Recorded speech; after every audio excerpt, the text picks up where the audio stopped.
Puerto Rico, I used to describe it as my North Pole. That wherever I went, I always felt like I knew where I was in relation to where Puerto Rico was on the map. I don't think there's a day that goes by that I don't wish or plan to go back. I love Puerto Rico. My goal is to return sooner than later. I miss the people, I miss the warmth, the humor. Puerto Rico to me is in many ways an inspiration. Tremendous island with warm and intelligent people who are survivors. Es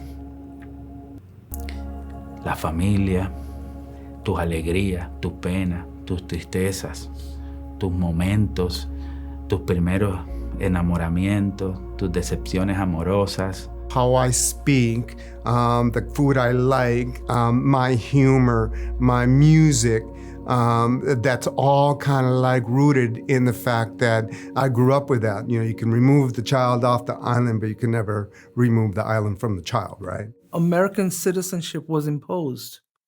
We didn't ask for it. It was imposed.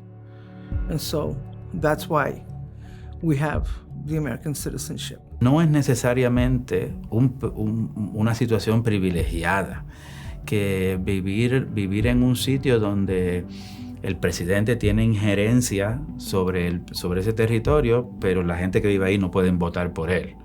Puerto Rico is under-resourced to the point where if I wanted to get a good education, I had to come to the mainland. If I wanted to be able to thrive in music, I had to come to the mainland. And those aren't happenstance things. Those are things that are derivative from empire. They're derived from colony, and a lot of the laws that were forced on us that pushed us to live in this sort of subhuman economic quality of life. We can't even afford to live in our own island. And then you have people that are being displaced because John decided to buy this building to make it into an Airbnb, and so now you've been living here your whole life and you have to leave. And you have a month to move. I remember when I left Puerto Rico, I just graduated from my undergrad, and I had like 3 jobs, and it still wasn't enough. So it was a lot of hustling, and there wasn't a lot of opportunities. I had always wanted to study in the US, but as I got older, it was more like a dream rather than reality. I think it was my grandma who made the plans without really telling me. And I don't remember if we ever had a conversation about it, but I think it went something like, "You're going," and I'm like, "Going where?" "You're going to Minnesota." It's just like, okay. So we left Puerto Rico when I was 11 years old. By that time, we weren't surviving off of the farm. My father had gotten a teaching job at the UPR, the University of Puerto Rico in San Juan, but occasionally there are convulsions of political repression, and during one such purge, they pushed him out for being pro-independence. Puerto Rico, of course, being a colony. And so off to Chicago, we blew on the winds of colonialism and growing up. And it took me a long time to realize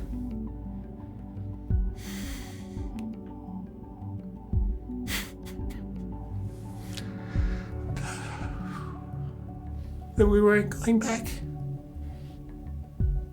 I was still little. I was probably 7 years old when we came to the United States. My dad and mom did a pretty good job of just staying Puerto Rican.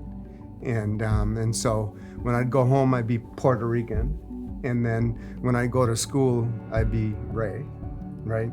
So, you know, that code switching that happened in elementary and high school was something that I think I got pretty good at. But the one thing I remember that really bothered me was they thought we were total idiots. They thought we were remedial because we didn't speak English.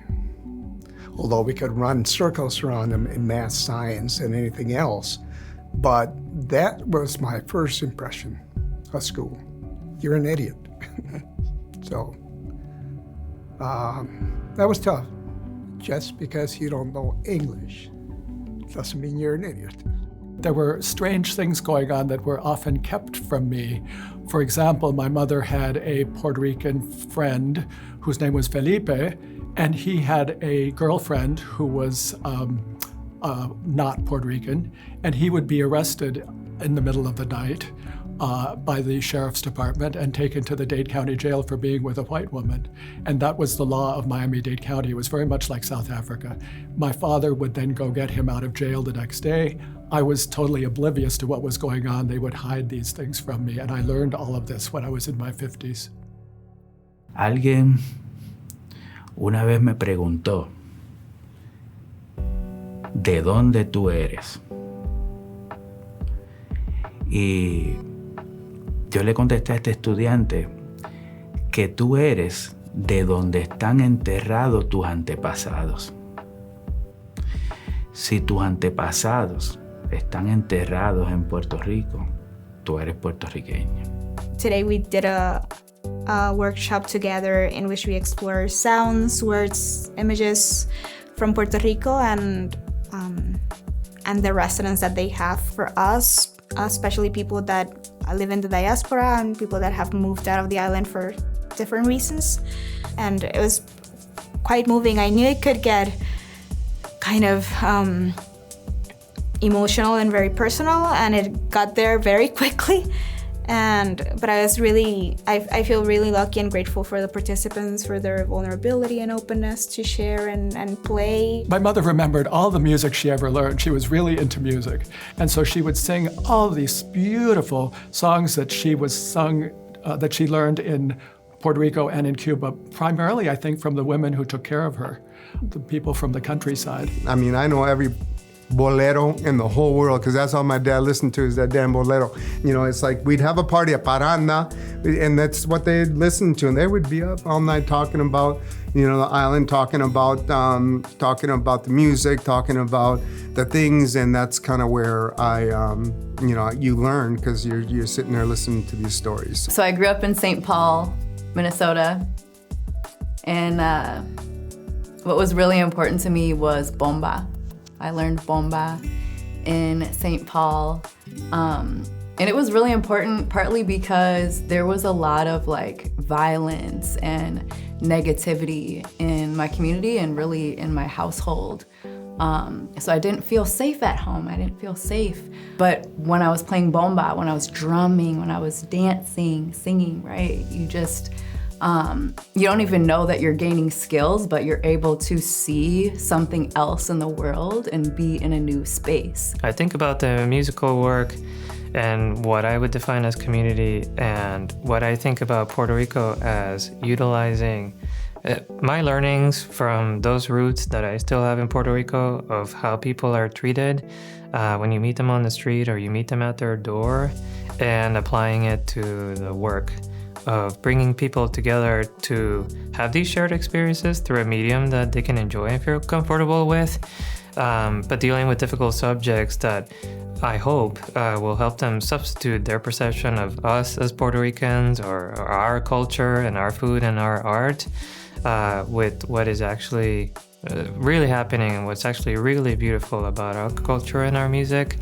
and this idea of kind of rehumanizing the Puerto Rican community. For me, a community is a family. That's the way we have been raised in Puerto Rico. Our community is our family. Our neighbors are your closest family members, and we have always learned and work on that. I got a friend here and her family, but now it's my own family. If a Puerto Rican family moves somewhere, they usually help other families move over. So my dad was responsible for about 6 or 7 families coming back over, and he found them jobs on there. So just little by little, he was helping out people that he knew that wanted to come over to the States, and they lived with us for a while, and then they were finally able to go on their own.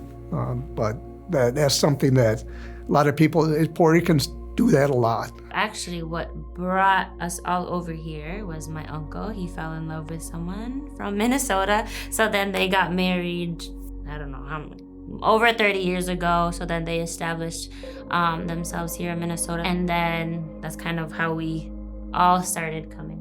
There's not, I would say, that many young Puerto Ricans, or if there are, I don't know where they are. But the ones that I've met is always really nice because it's like, you're from Puerto Rico? No way, me too. And it's like immediately you bond with them. This project with Trés just felt, as we were talking about it, it's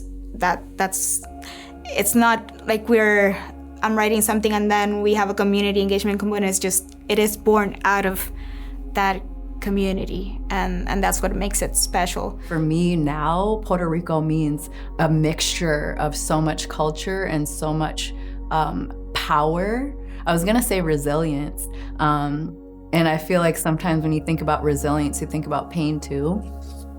So I didn't want to use that word, but just so much power and so much culture, and really people who stand in their strength and who won't let anyone get in the way of their happiness and their pride to be who they are.